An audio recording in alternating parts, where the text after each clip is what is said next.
सभी प्रभु प्रेमियों को मेरा प्यार भरा राधे राधे, जय श्री राम।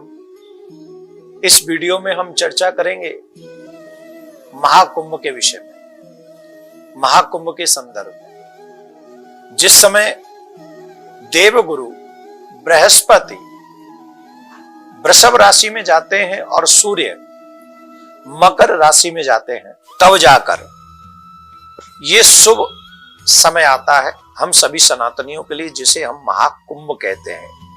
रामायण में कहा गया है, माघ मकर गत रवि जब होई, तीरथ पति आव सब कोई, देव धनुज किन्नर नर श्रेणी, सादर मज्जहि सकल त्रवे। जिस समय सूर्य मकर राशि में जाते हैं उस समय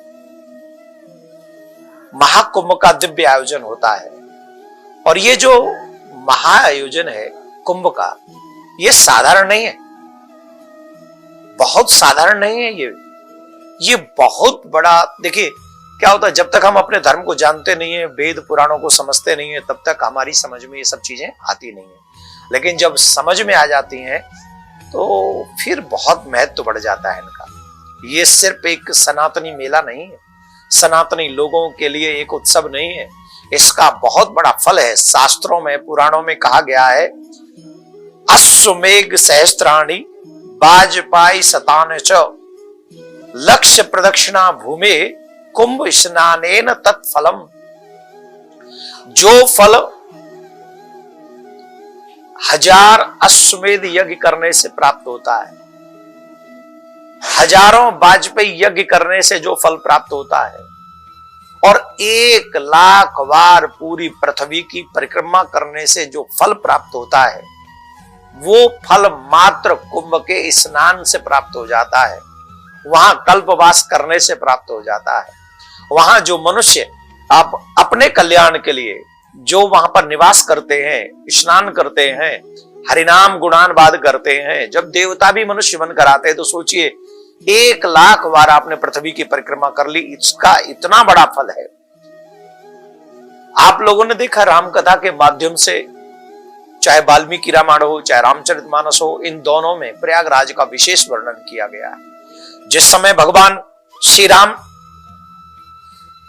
वनवास काल में, जब ऋषि भरद्वाज के आश्रम में, भरद्वाज मुनि बसहि प्रयागा, जनहि राम पद अति अनुरागा, अति अनुरागा।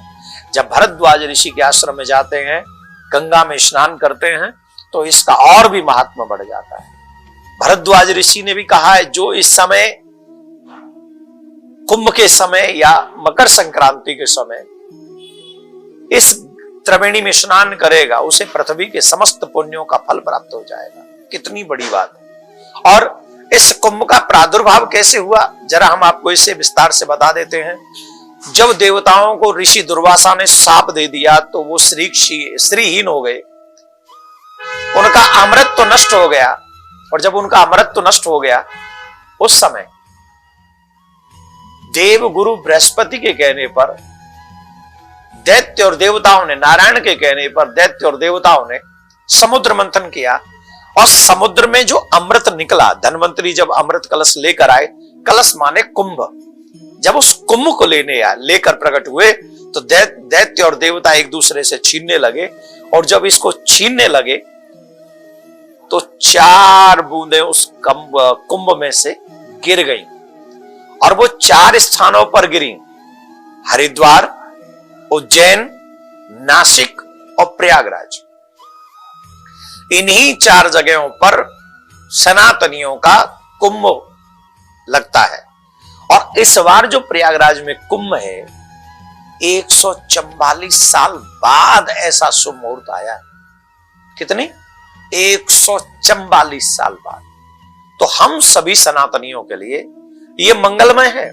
और मैं स्वयं वहां पर रहने वाला हूं, जहां लगातार 3 कथाएं, पहली भागवत कथा 20 तारीख से लेकर 26 तक, दूसरी श्री राम कथा लगातार है 28 तारीख से, फिर शिव महापुराण की कथा 14-15 फरवरी तक मैं वहीं पर रहने वाला हूं। आप सबसे भी यही निवेदन करूंगा, मानव जीवन का एक ही फल है पुनरपि जन्मम पुनरपि मरणम पुनरपि जननी जठरे शयनम। बार बार जन्म लेने, बार बार मरने से छुटकारा प्राप्त जो मनुष्य कर लेता है, वही मानव जीवन का सबसे बड़ा परम चरम लक्ष्य है, वही उपलब्धि है। उससे बड़ी उपलब्धि कुछ नहीं हो सकती। देखिए, एक बात सुन लीजिए, एक से एक बलवान, एक से एक बलवान, हम पितामह भीष्म जैसे बलवान नहीं हो सकते, लेकिन वो भी पृथ्वी छोड़ के चले गए। हम राजा बलि जैसे राजा बलि जैसे दानी नहीं हो सकते, वो भी पृथ्वी छोड़ के चले गए। हम हरिश्चंद्र जैसे सत्यवादी नहीं हो सकते, लेकिन वो भी पृथ्वी छोड़कर चले गए। इस ब्रह्मांड में चाहे आपको जो भी प्राप्त हो जाए, एक दिन तो पृथ्वी छोड़ के जाना ही है। तो जब जाना ही है तो उस परम चरम लक्ष्य को प्राप्त करें, और वो कुंभ में स्नान करने से, भजन करने से, वहां पर निवास करने से सहज में ही प्राप्त हो जाएगा। तो इतना बड़ा कुंभ का महात्मा है, इसे शब्दों में वर्णन नहीं किया जा सकता है।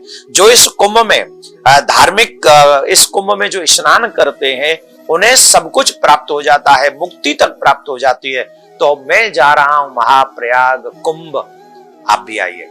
और जो जो अपना कल्याण चाहते हैं, वहां शिविर भी लग रहा है, आप पहुंचिए और वहां पहुंचकर कथा भी सुनिए। और जिन्हें निवास करना है वो हमारे कार्यालय में संपर्क करें। राधे राधे।